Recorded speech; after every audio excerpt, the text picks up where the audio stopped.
Dear Lord, thank you that we can come together and study, and even in a world that's in a very dark place, even with the hurts that we feel, even with how difficult some of the truth is to hear and how it shows us our own defects of character. In all of this, it can feel like a little taste of heaven, and we look forward to eternity and learning and knowing more and more, and to study again with the people who we love, but who aren't with us tonight. We pray that you'll be with us and guide us as we consider your messages for this time. And we thank you that you have not left us in such a dark time in world's history with no guidance, with no light to shine in front of our feet. I pray this in Jesus' name, amen. Last week we covered again the complexity of history. I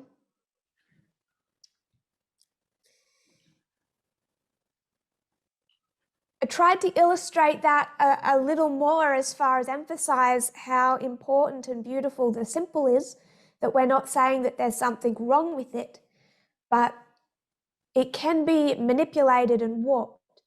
And we made that point by especially going back to the end of ancient Israel, which is the only really biblical history we have to show us what success looks like.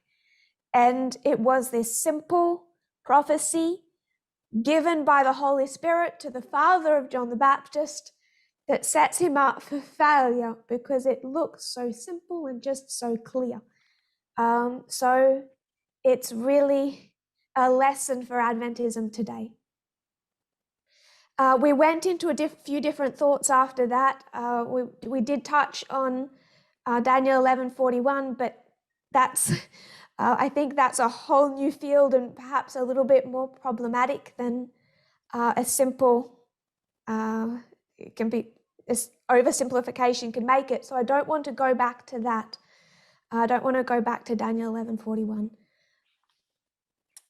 Outside of where we headed towards the end of last week's Vespers, does anyone have any thoughts or questions through the week that have arisen that you thought that you didn't get, either you thought of last week but didn't get to ask, or that have come up through the week related to what we've been covering, but just not on not that later digression? Just want to give anyone an opportunity. All right. So this movement was, you could argue, right wing, and it swung to the left wing in the history of 2018, 2019, and majority. What caused that? What brought us from the right wing to the left wing? I see a hand raised. Who raised their hand? Ngata Karima. I'm sorry if I don't pronounce your name accurately. I will not be offended if you correct me every single time. I will take correction and want to learn. But you had your hand raised. Was there something you wanted to say? All I'm going to do is take us back to where we left off and continue. So I'd rather hear from you.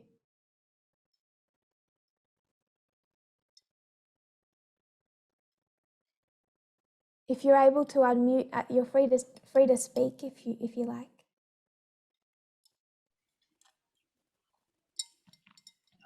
Hi, can you hear me? I can hear you.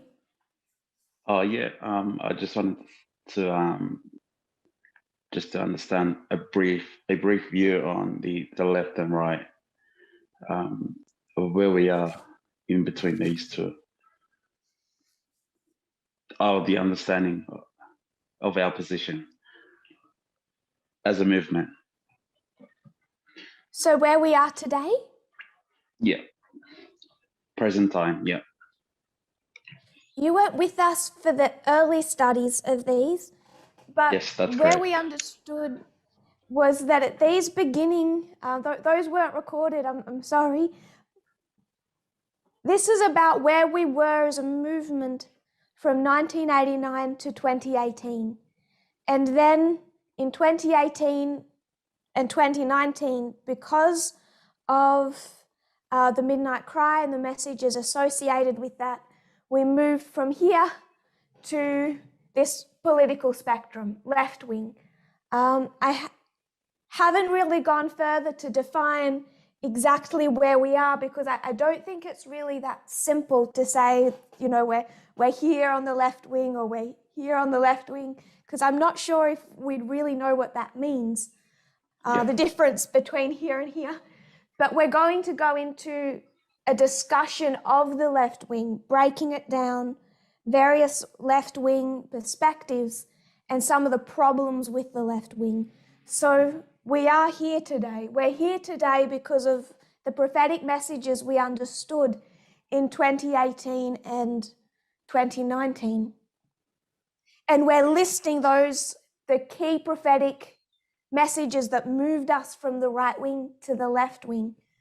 So of about, perhaps there's more, perhaps it's an incorrect list or a too simplistic list, but there was about 4 prophetic points of doctrine that caused us to make this switch. We've listed 2, and coming back to this topic in the class now, I want us to list the other 2.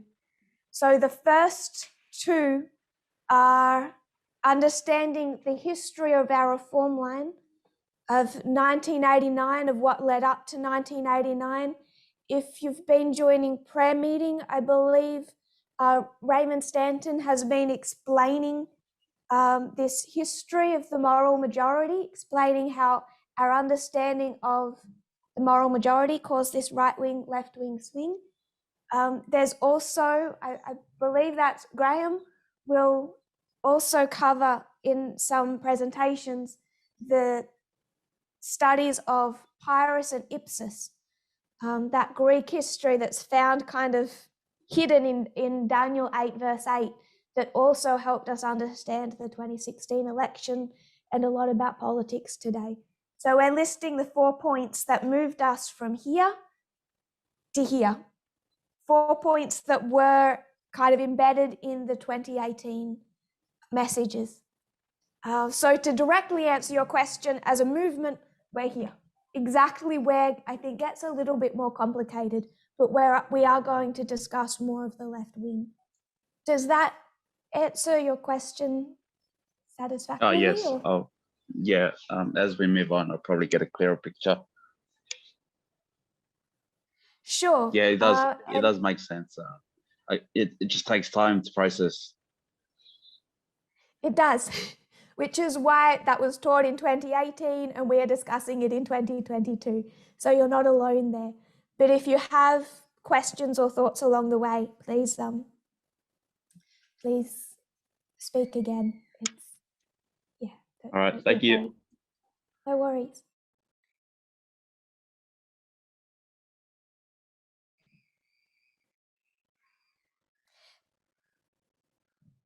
So we covered the first 2. History, the moral majority, Pyrrhus and Ipsus. Has anyone had thoughts on these other 2? Josephine, your hand is raised.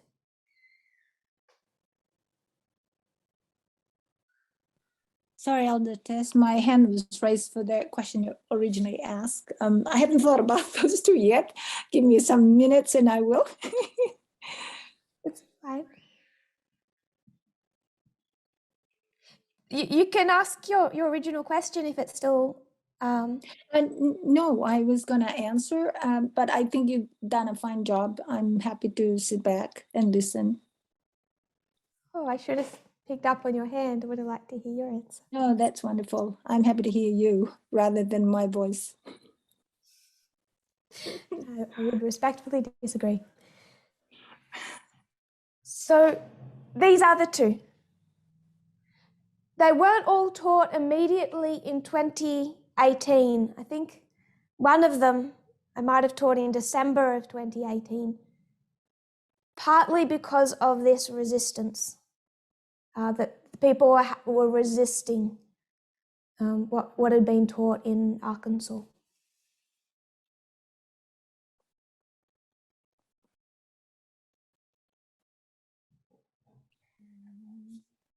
Any thoughts on number 3, number 4?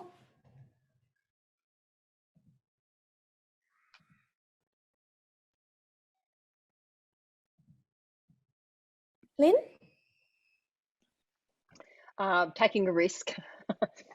Was it Acts 27 that you started to teach, where you started to see the corporate lines, the structure lines, as opposed to the what am I trying to say? I'm not sure the word you used, but you had the corporate. I don't know. You had the church and the state lines, like the Seventh-day Adventist and the state line, the USA. Anyway, that might not be the right answer, obviously. So I'm not sure if in Acts 27 you would get the justification for the left wing. Try to remember the earlier part of the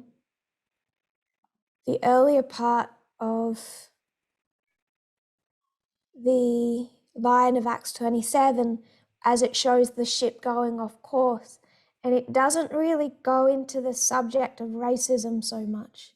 It doesn't go into what was the political issue for the Millerites.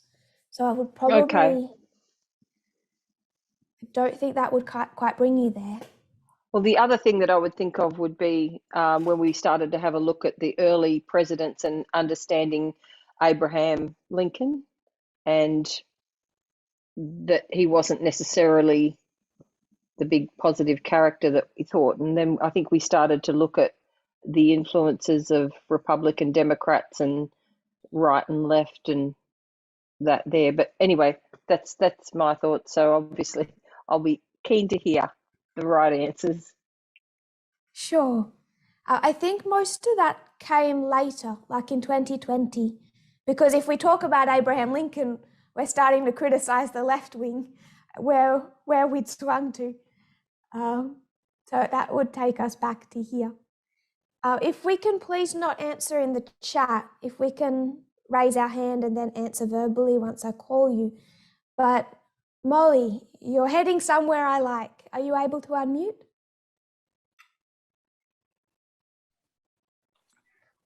Yeah, What were your thoughts?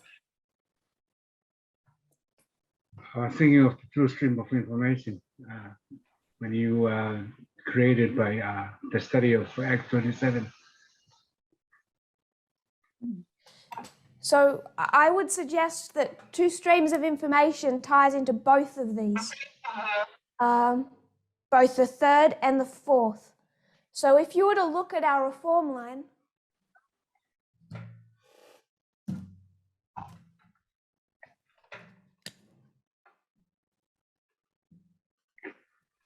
we'll do the priests. What key waymark would you associate with two streams of information?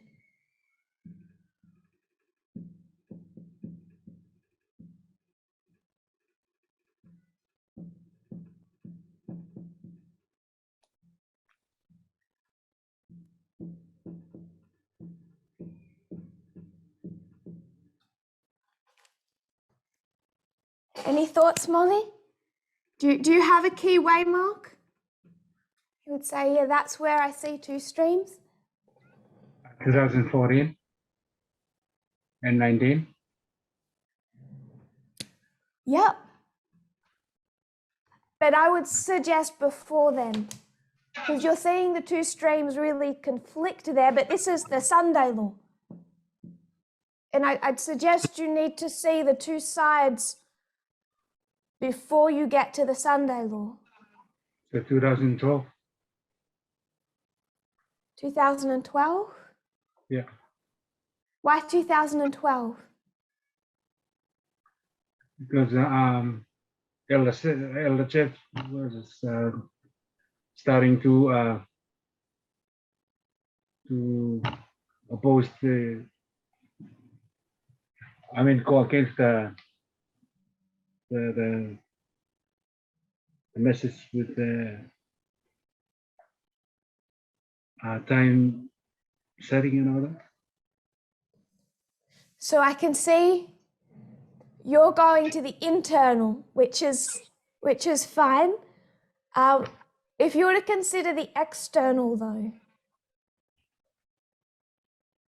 if you were to consider externally information, two sides of information, two streams of external information.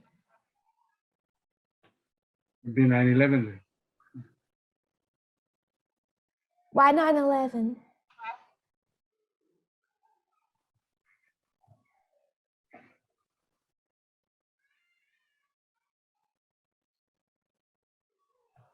The conflicts of the Islam when they come into the scene.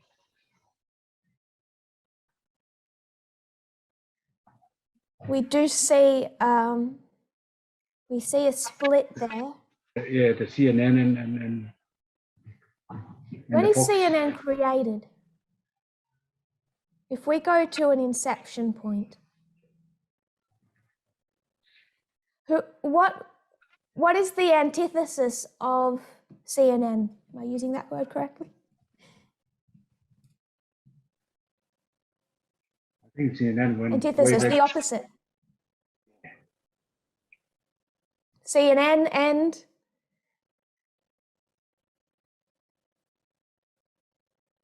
Fox, isn't it? yes, exactly. When is Fox created? No, 89. Not quite, a bit after. It's created in 96. Oh, yeah. So you've brought us to two streams of information.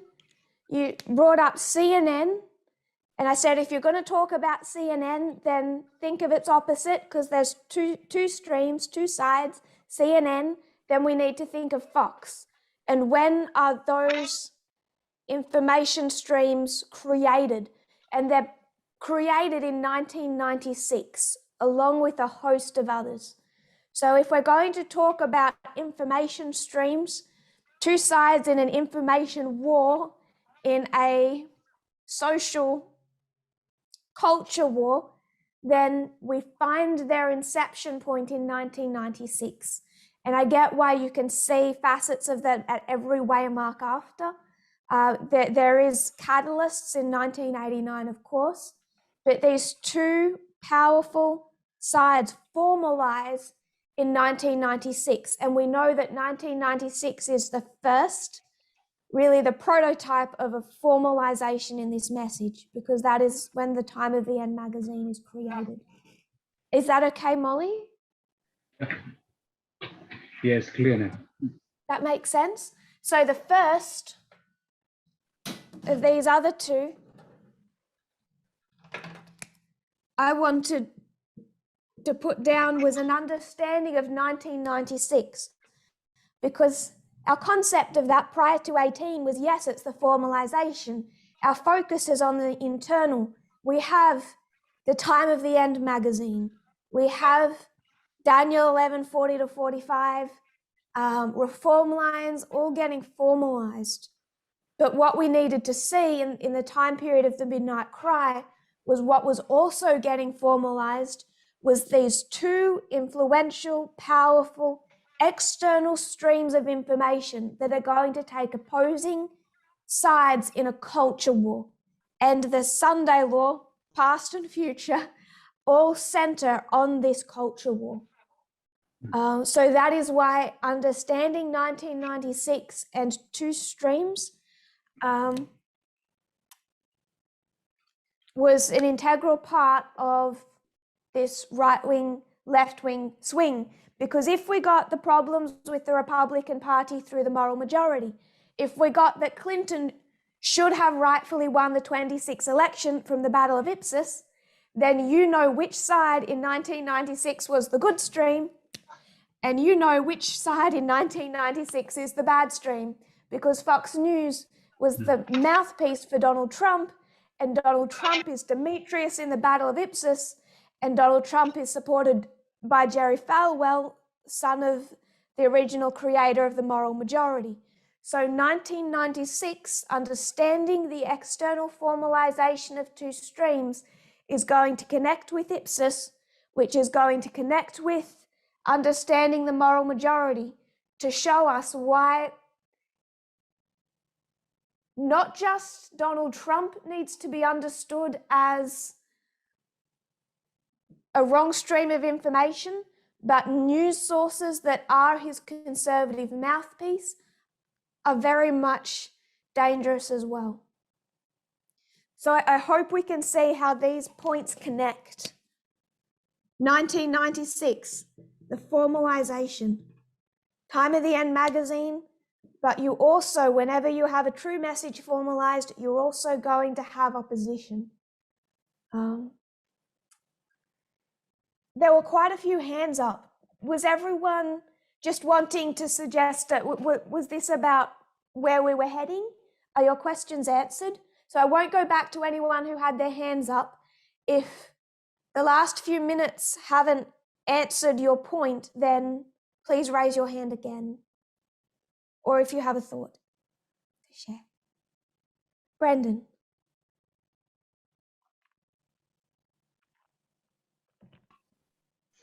I can see the logic with what Molly was saying and how you brought that about. I had another thought. My thought was what convinced me also to move. And I just remember looking at the studies on In God We Trust and Under God, and tracing that right from the Civil War and the North using In God We Trust and putting it on coins, and tracing that all the way through right up to the Project Blitz, what we see now. And from that, you can see who are the good and who are the bad guys. And so that also made me shift also. But I don't know whether that's your go. I'm just going off what helped me move. That's another one that helped me move. But that might be similar to the moral majority. What I think might have happened is we understood the moral majority and then it blew up. Does that kind of make sense? We understood 79 to 89 and then it was connecting all of that to Billy Graham, to 1888 to 1863 to 1798.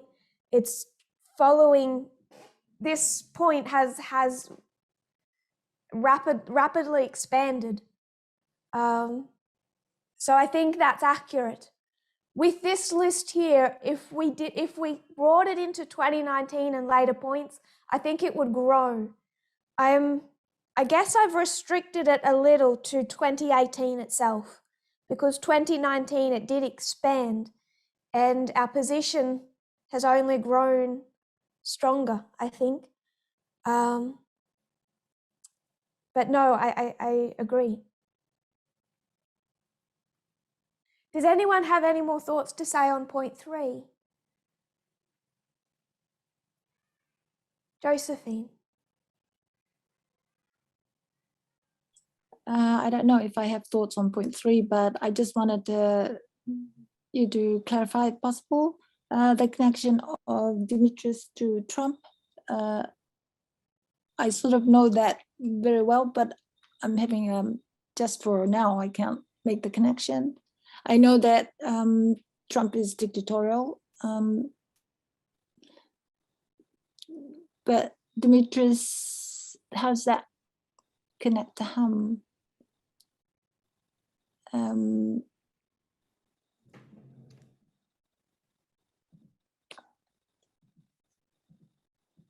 Graham, do you feel comfortable answering Josephine's question? If no, that's fine. I'll have an attempt. But if you want to answer her. Because understand that Graham has been looking into Ipsos. I know the battle and Ipsos battle, but I'm just having a bit of difficulty. I know he was defeated during the Battle of Ipsos when his horses charged. I don't know when I'm going wrong.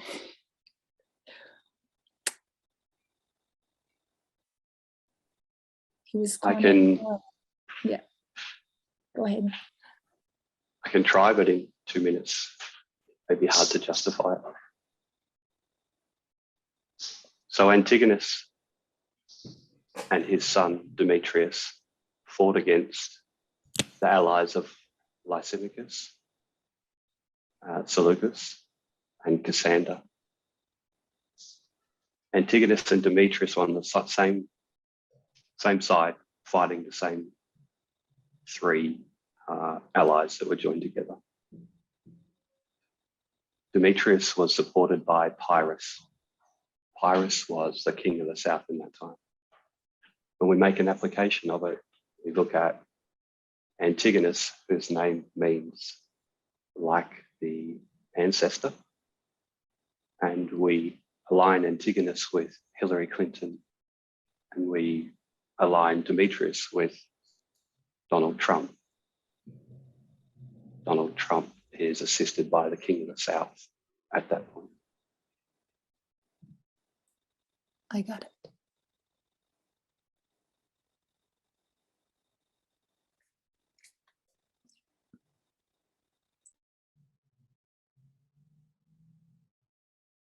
Is that okay, Josephine? Sorry, were you done, Graham? Yes, I understand from now on. I'm just, for a minute there, my mind was blurred, but I do know that what he's explained, and he'd done a really good job. Yeah, that came really clear to me. I got it. Thank you. Thank you, Graham. I think Graham's going to be leading us through Ipsos at prayer meeting. So there will be a deeper delving into that history and application. But if that's satisfactory for now, then he broke down the application. Yeah, that's very good. I don't know why I forgot it, because I've been studying that, and then for a moment there, it was blurred in my mind. Yeah, thank you very much, Graham, and thank you, Tess. I'm happy. I know the feeling well. So we have history of the moral majority, seeing evangelical Protestantism unite with a particular political party. We see how by 2016, partly due to that uniting, but also just what has happened within the Republican Party itself, we see the election of Donald Trump, and we know how to understand that election, partly because of our understanding of Daniel 8:8 and how that verse blew up. Then we understand that there are these two sides with information streams, news sources that need to be carefully sifted,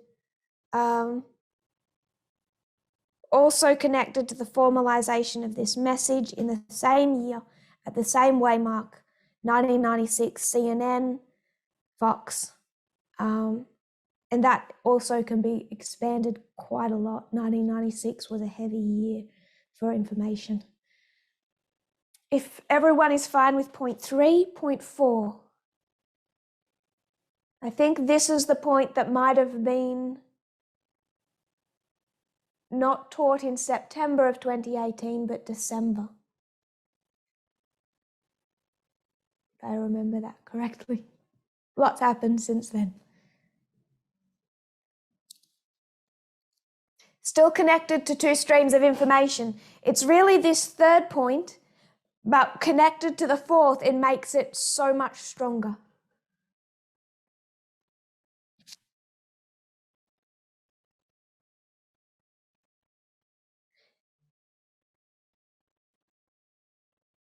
Any thoughts? Hint. Does what happened in 1996 only affect the priests?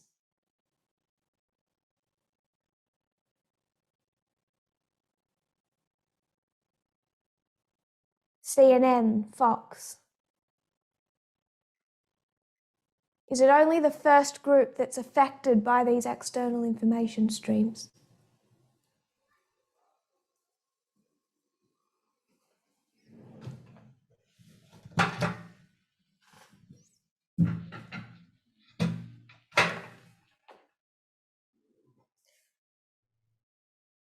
I'll have to pick on someone then. Greg.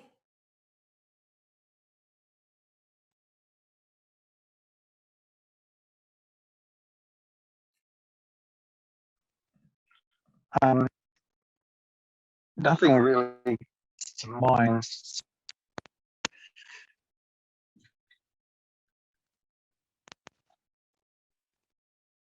Yeah. Is it only you and I that are affected by the different perspectives of CNN and Fox? Oh no, it's everybody in the world. Everyone. Mm. So what do you want to call them? Yes. Levites and Nephilim. So Levites and Nethinims are affected by 1996, two streams of information.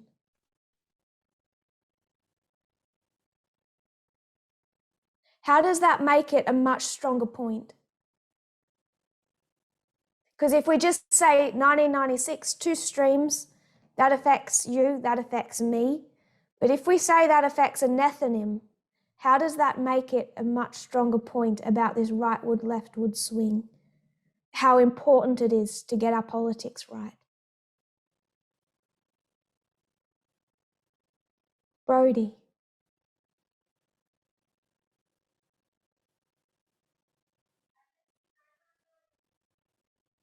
She can't join, I'm on her internet. Can I just, Greg's calling out to me to say that he can't hear you. He's something's gone wrong with his internet. So, sure, no worries. Ray.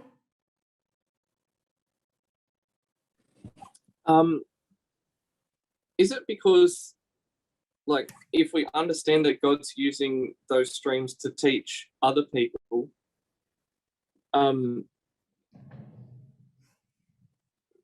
we can see sort of like by consequence what they're learning must be the same as what we're learning? I might have that back to front. So let's just take one of them. That's the first group. Let's talk about the world.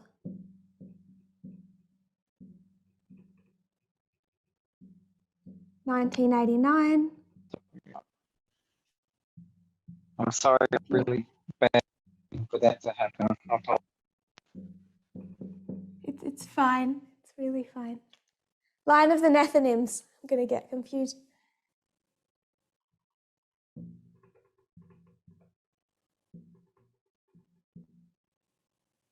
Where's the Sunday law for the Nethinims?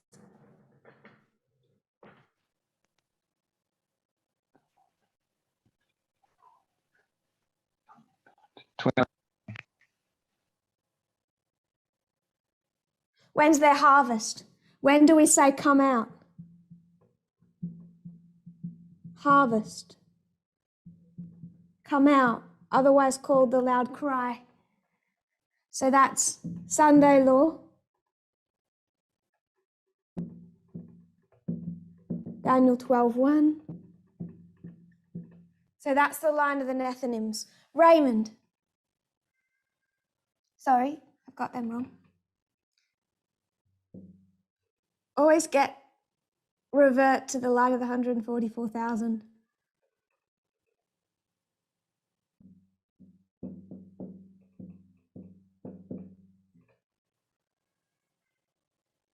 Raymond, state your point again.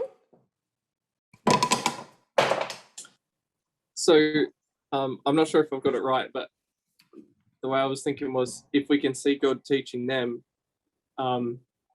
even though they're sort of like not as developed in their understanding as we are, we should still be able to see what they're learning.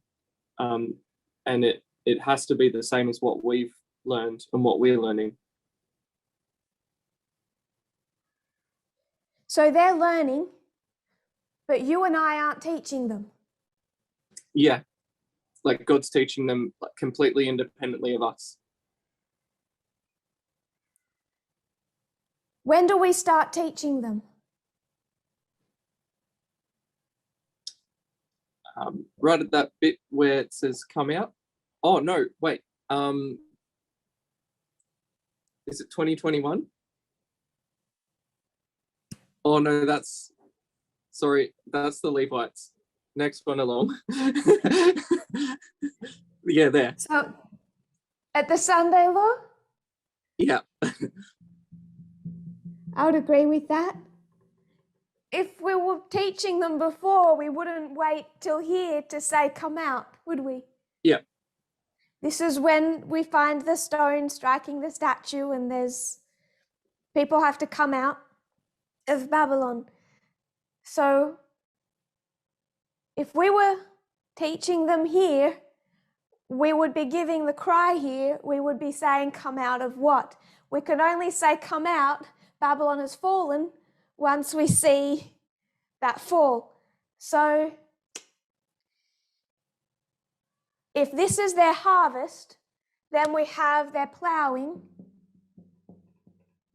their early rain, and their latter rain. And you said, Ray, we're not doing that. We're not ploughing them, we're not giving them their early rain, and we're not giving them their latter rain. If we're not, who is?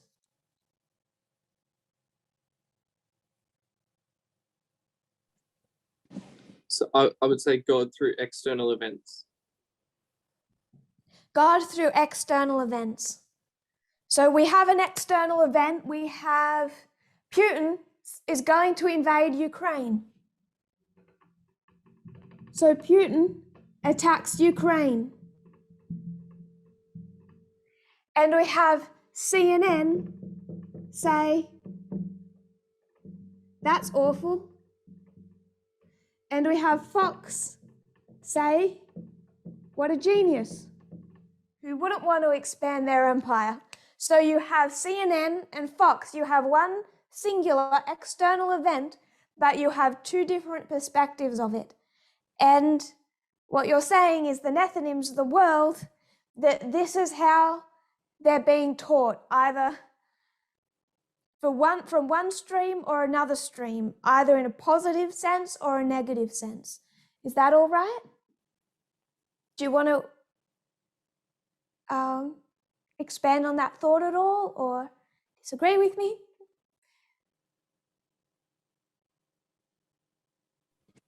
I think the only thing that I would sort of add to this is when this was explained, I understood that like why we don't do public evangelism, like the penny dropped for me, or our position on public evangelism when this was taught. Before that, I didn't get it. Yes. And it's really good that prior to 2019, we didn't do any public evangelism either. That would have been a mess. So, yes, we call them out here because prior to here,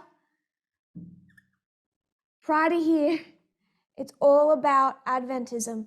This is what waymark for ancient Israel.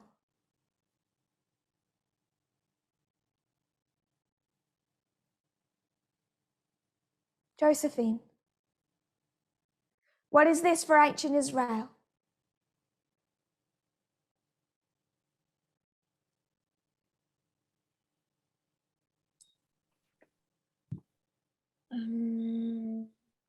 Oh.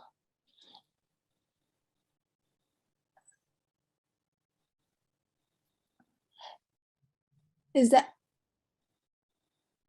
not 1844? Ancient Israel, not modern. Oh, yeah, sorry. Oh, yes, I know. Is that 70 AD? The Sunday law of our time period? No. No, that would be before that. Okay, with the cross. Think about the stages of the work. Because this Okay. is when we're saying we're not allowed Oh, to yes, go the Pentecost. evangelize the world. Sorry? Is that the Pentecost? Who do the disciples go to at Pentecost? They went to Judea, to the Jews. To the Jews. Yeah. So you have disciples, then the disciples go back to the Jews. Yes. Who aren't they allowed to go to? Not to the Gentiles yet. They're not allowed to go to the Gentiles yet. So first of all, God is going to teach the disciples, and then they are allowed to go back to the Jewish nation and give the Jews a second chance. All of that has to happen before God will allow them to go to the Gentiles. Yes. Does that make sense? Yeah. That's So all if we true. come to the Sunday law, Daniel 11:41, where would you put that for ancient Israel?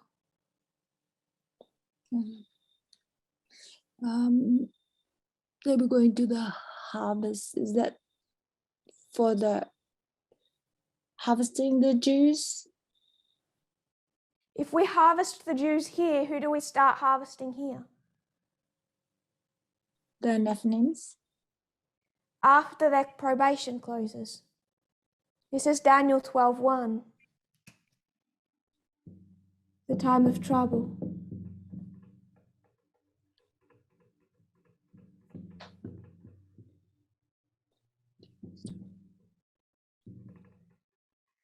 Do we not call people out of Babylon until the time of trouble? No, we call them before, isn't it? Where before? At the loud cry. The loud cry. So we're going to call people. Call who? Who are we calling? You've got three choices. So where the Jews have been called, they're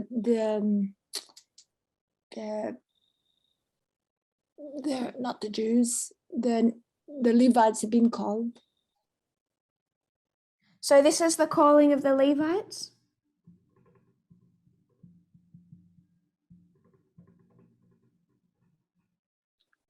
Like Sunday law. We call the Levites. Then you would say that this is Pentecost. And then it's here that we go to the Gentiles world. To join us and the Levites. Is that kind of way off? What's Daniel 12:1? Standing up.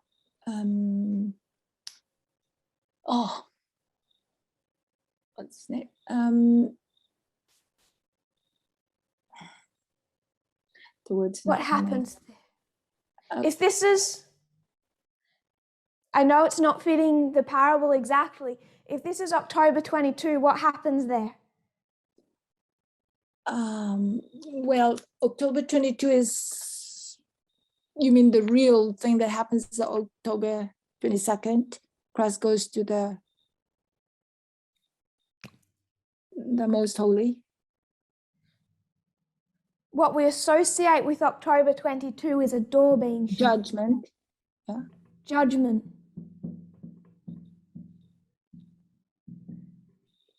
You have a shut door, a judgment, a time of trouble such as never was. No one can join in this time period. So that After means that the door Nephilim gets have to be before when the door is shut. They'll have to be before. It has to be before. Does that make sense? Yes.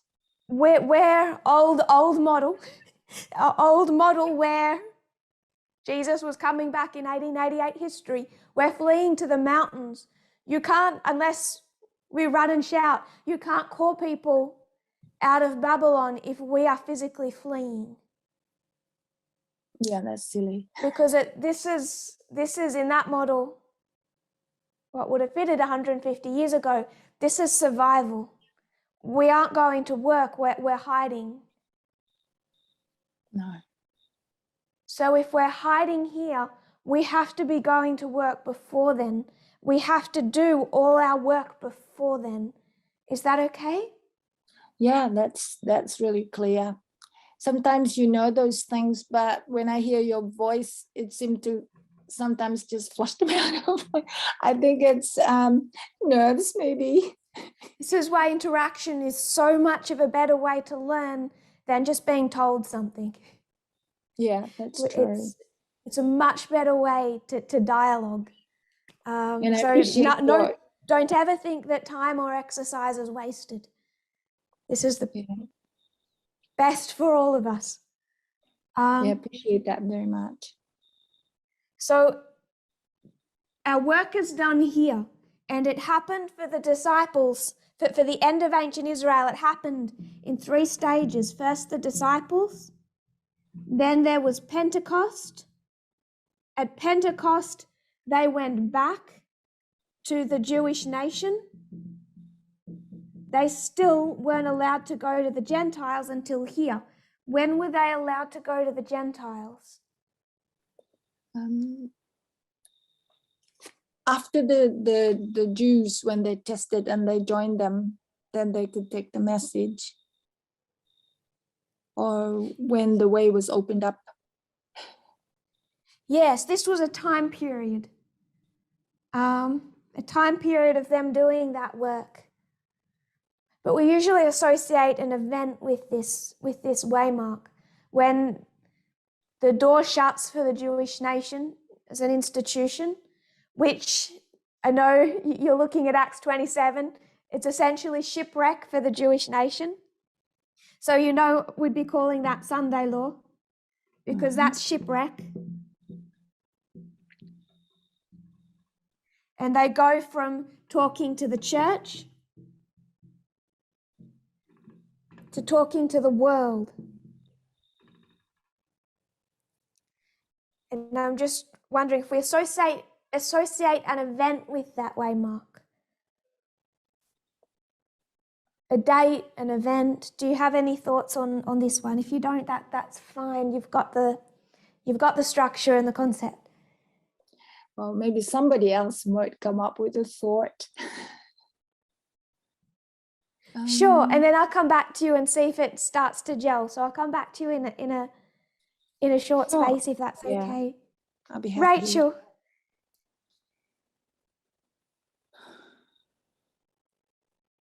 Is it the stoning of Stephen? The Stoning of Stephen. I heard you, Josephine. Yes, of course. It was on the tip of your tongue, wasn't it? Yes. 34 AD, yeah, sure. That's what I get when I'm trying to do up the line of the Nethinims without saying all 4 at once. We get tangled. But is that okay? Yeah, that's great.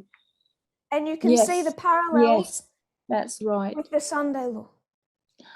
And I do know that very well. I just, was foraging in my mind. But the importance is once we see it, it all connects. Yes. Because it sounds, the reason I went through this is because it still sounds extreme to say we aren't doing public evangelism. It sounds like this extreme foreign concept, and I wanted to step through it just to remind ourselves, although it might still sound extreme, it's the same model that God used at the end of ancient Israel in the history of the first Advent. Jesus didn't come and go straight to the Gentiles or encourage that at all. They were shut off from doing that work until he had an opportunity to draw out a movement from his church and create a new church.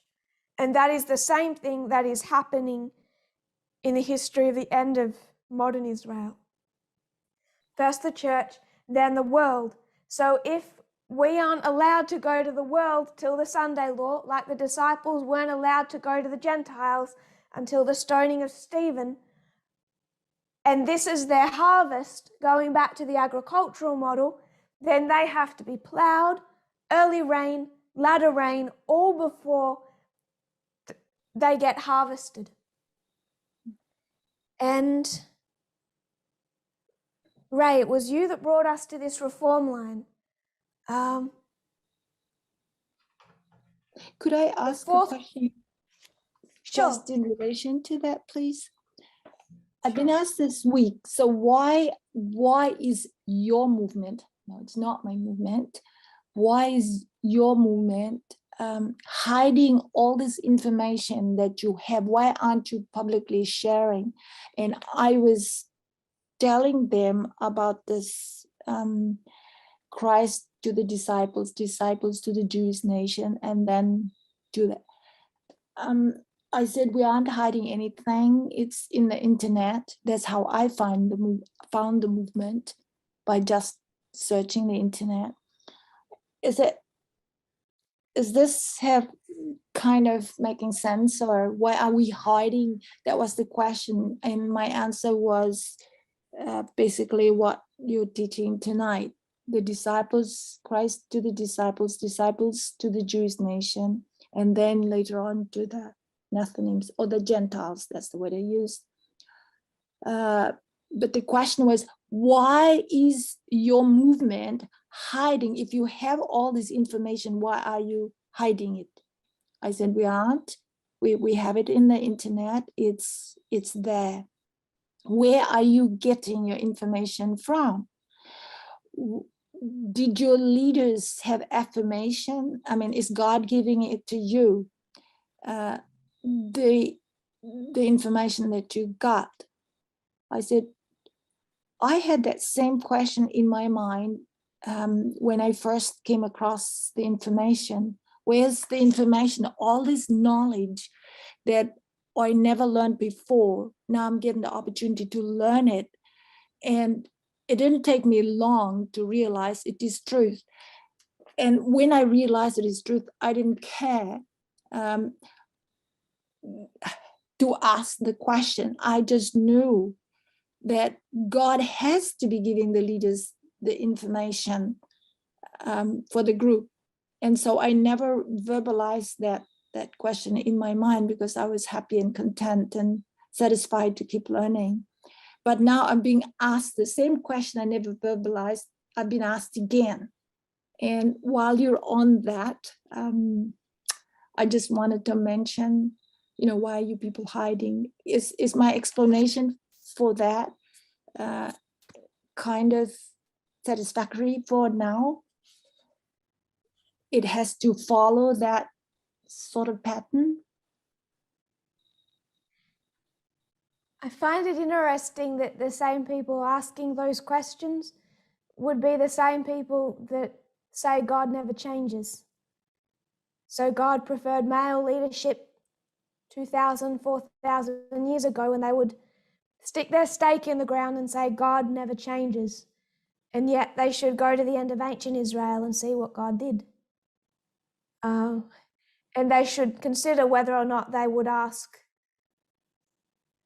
the disciples, go ask Luke, go ask Peter, why are you hiding this from the Gentiles in 32 AD, in 33 AD?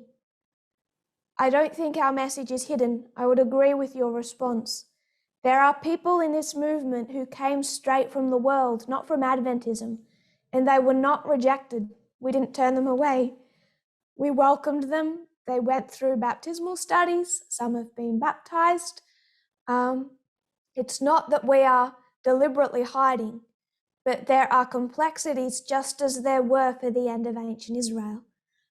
For the first part, from 1989 to 2019, the priests, the movement doesn't have a proper grasp on truths for itself.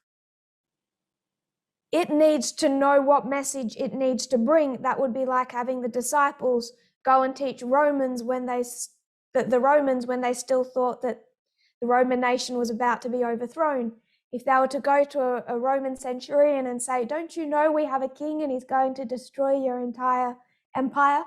Would have made some problems for themselves later on. So to go out to the world in 2016, 2017, and not clearly understand what was happening politically, both domestically in the United States and externally with their foreign policy,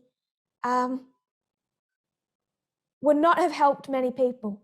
The message had to be straight for us. 2019 to 2021 is the time of trouble for the priests. It's a time period when there are a lot of complexities, a lot of problems, if I could say it that simply. As 144,000 go, they're still preparing their message to give this loud cry. And that has been happening through the history of 2019 to 2021 as well. So I think your answers are correct. It's a matter of if they want to say that God never changes, if that is the methodology that they would want to approach Scripture with, then they should read the entirety of the New Testament and be consistent, I think. I don't think the disciples would be said that they were necessarily hiding, but there was a work has to be done decently and in order, especially as a work as serious as this one.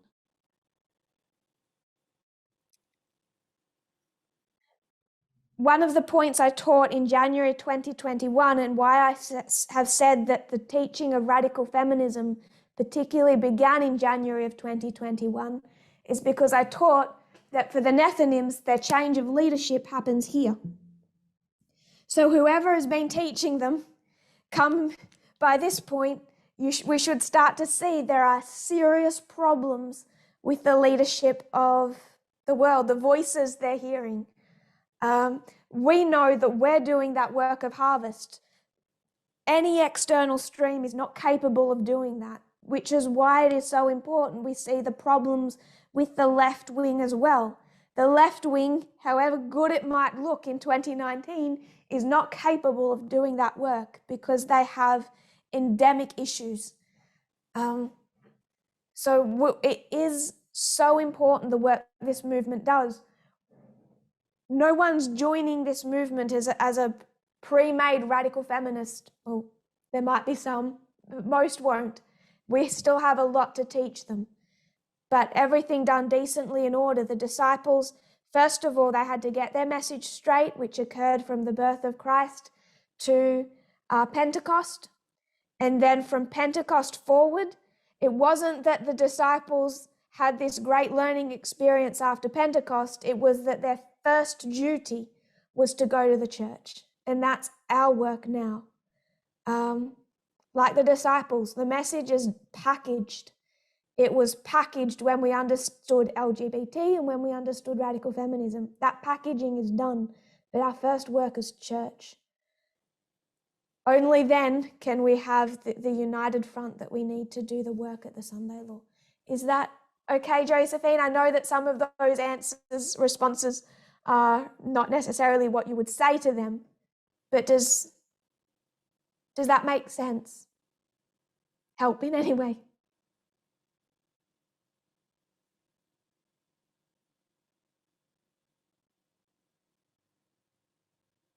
Josephine?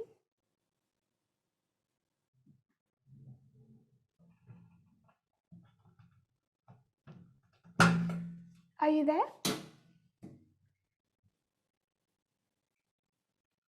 Yeah, that's very clear. I'm sorry if I diverted you a little bit, but I had to ask because you were making the very points that I was trying to explain in the last week, in defense of the fact that we weren't hiding. I didn't know any more than what I just explained, but it makes a lot of sense to me.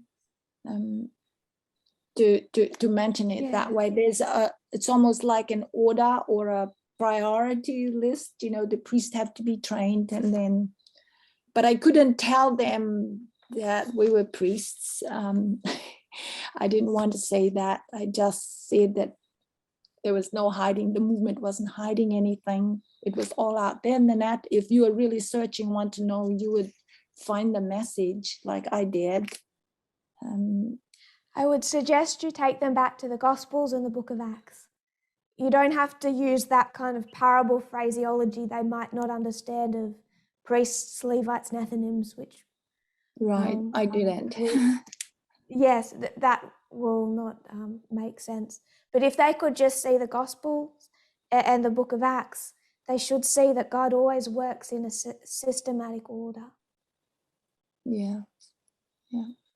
Thank you very much. I appreciate it. I'm gonna listen to the video again and again.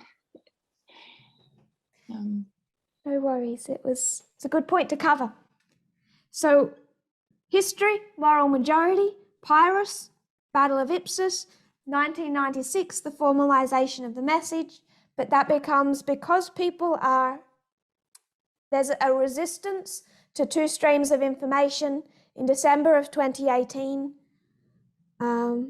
Particularly the line of the Nethinims, which, if you wanted to word that in another fashion, would just be the order of reform lines, which the movement should have been familiar with that concept, but by the end of 2018, it was the fundamental foundation. So those are the four that I had in mind. Is everyone okay with that? We're all good on that? And how they interconnect? That by the end of understanding all of that in the history of 2018, it was impossible to justify this position. It necessitated a swing to the Democrat Party politically.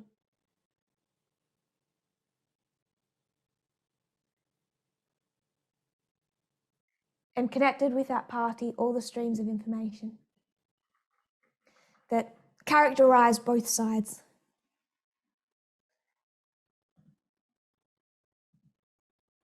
So, picking on someone, Brendan, how would you have a go defining what it means to be right-wing? Looking for just some simple concepts. What does the right wing stand for and what does the left wing stand for? And as we do this, if we could attempt to not answer prejudicially, like someone who is actually has a political position and doesn't like the other side, if we could just answer a little bit more factually, just from a point of view that I think would be accurate to describe the ethos of the two sides. You can start with left wing or right wing, either one. Right wing are concerned. So right wing would be concerned about the morals as they interpreted the country. I guess you've written that there already, haven't you? It's already there. Kind of want to ignore this for the moment, so don't be afraid to double up.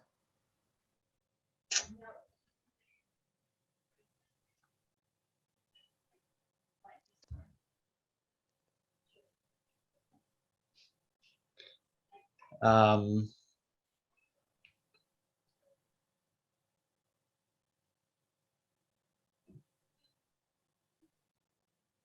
they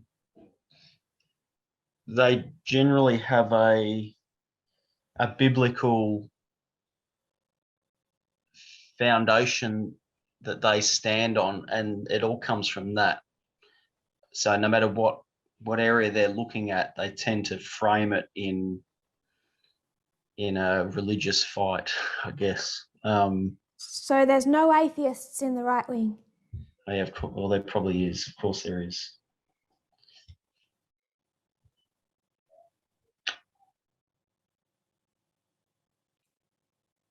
I'm not sure. I'm not sure how to characterize it. I got to this point in our studies where I realized that just saying we moved from here to here was unhelpful to me if I didn't look in and understand what this side is and what this side is, what they subjectively stand for. So that's kind of what I want us to do now. We know we swung.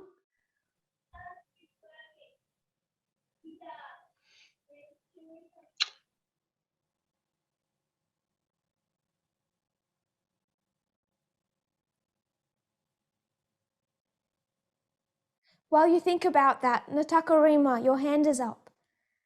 You had a thought? Yep, just based on the shift between the right to the left. Now, since the studies has moved on ahead of what I've really come back to understand is what's really shifting. Is it the moral mindset of the right wing that's shifting over to the left?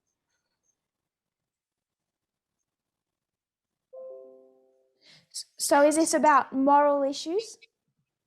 Or the moral mindset? So, like in the character changes between making that decision to shift to the left side. I guess there is more information that ties into that, but I haven't got that information. If that makes sense. It's just I just needed to understand the big picture before for the mindset of your right wing information, and then using that to switch over to the left side. So what made the decision for that information to shift to the left side? I think you've cut out for a second. There? Hello? Hello, maybe that was my end. I think I cut out there. Could you repeat yourself, sorry? Yeah, so when there's a character change between the right wing and the left wing, right? Are there changes between the mindsets? When I say mindsets, I guess it's probably more of the information base. So if you look at the 2016 election and you look at Hillary Clinton and then you look at Donald Trump, they're just two people. But those two people represent so much. So much about how America should view itself, how much from how they perceive Russia to how they perceive Black Lives Matter, to how they perceive welfare, to how they perceive LGBT rights, to how they perceive concepts of religious freedom. So 2016 is kind of that litmus test where you see right wing versus left wing. If you don't mind, I'd rather not go into your question now, because what we're starting to do is define what the right wing stands for and then define what the left wing stands for. And after we've done that, I think we'll be better placed to discuss your question. It becomes difficult to answer your question until we've actually shown what right-wing politics stands for. Then we can go in and say, do we agree with this side or with this side? Oh, yes, please. Yeah, I understand. Yep. So I'm not ignoring your question. We might not get to it this week. Actually, we won't. We'll have to pick that up next week. But I'd like to define both sides before we go into that. Yeah, I If understand. that's okay. Yeah. Thank you. So Brandon, you've had some time to think about it. Yeah, if I was to look at the overarching principles of each side, I would say the right conserves, they look back and tries to keep the status quo. So they look backwards, trying to preserve what has always been. That's why it's Make America Great Again, because they're always looking back to try and conserve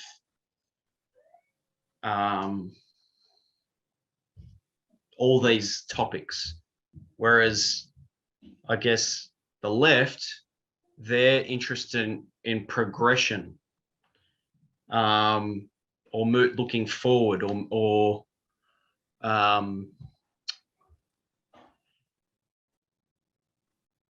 no, an example is no, America hasn't attained the fullest democracy and freedom that it should. We need to keep progressing towards that, whereas the right would try and interpret the Constitution the way it used to be interpreted.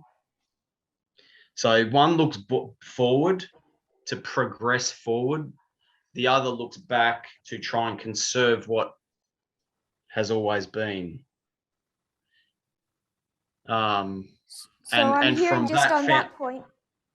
From that foundation, so from that foundation, all these topics, whether it's traditional values, it all stems from that sort of methodology. So I'm hearing conservative versus progressive, and those are political terms, which you're saying mean conservation versus progression. Am I hearing correctly? Yeah, if I was something like that, if I was to try and label it very briefly, I'm sure other people have be able to fill lots of gaps in. I'm just trying to get the overarching principle. Sure. That's a good place to start from. Graham.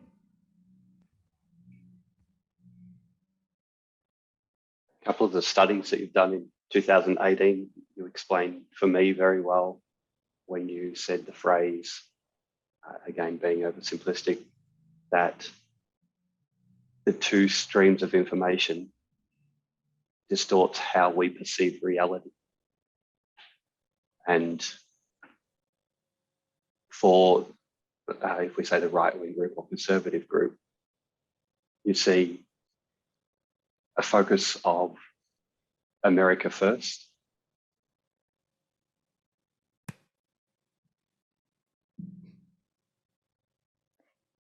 Can I call that nationalism?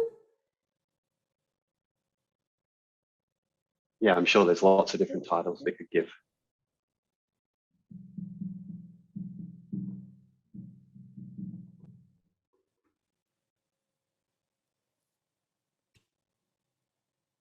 Thank you, Graham. Was your thought finished?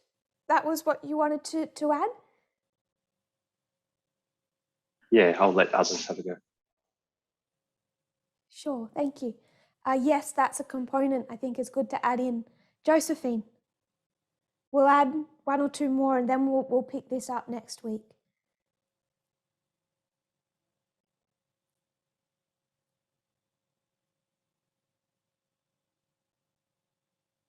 The right wants to impact their morals.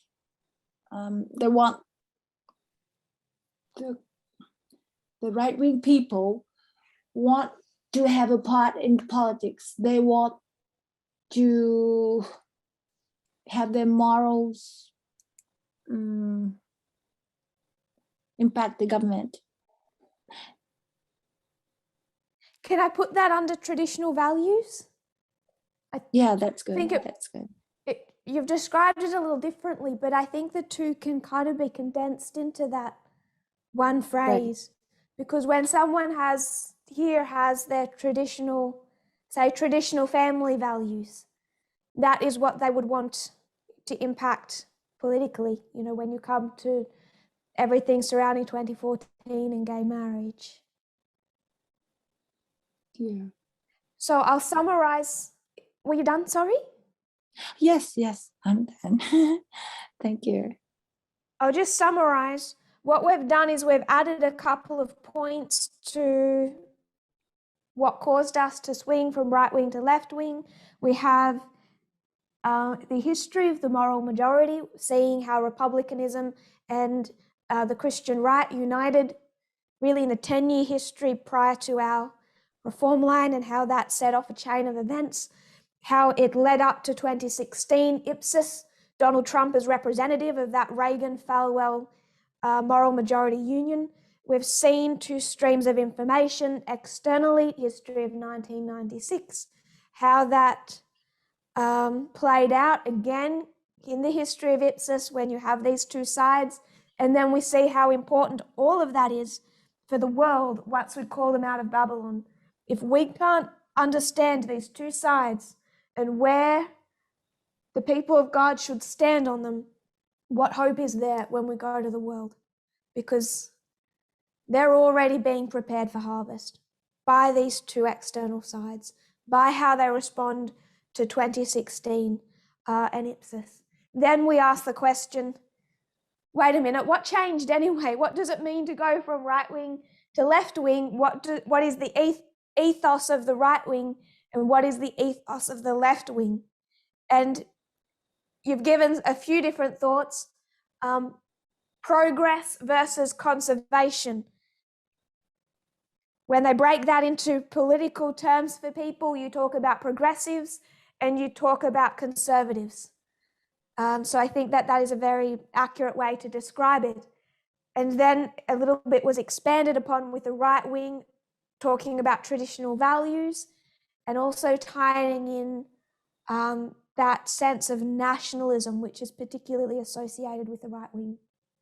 So when we come back, we're going to expand on those points a little bit, but I want a one-word title to describe the ethos of what the right wing stands for, and one word to describe the ethos of the left wing.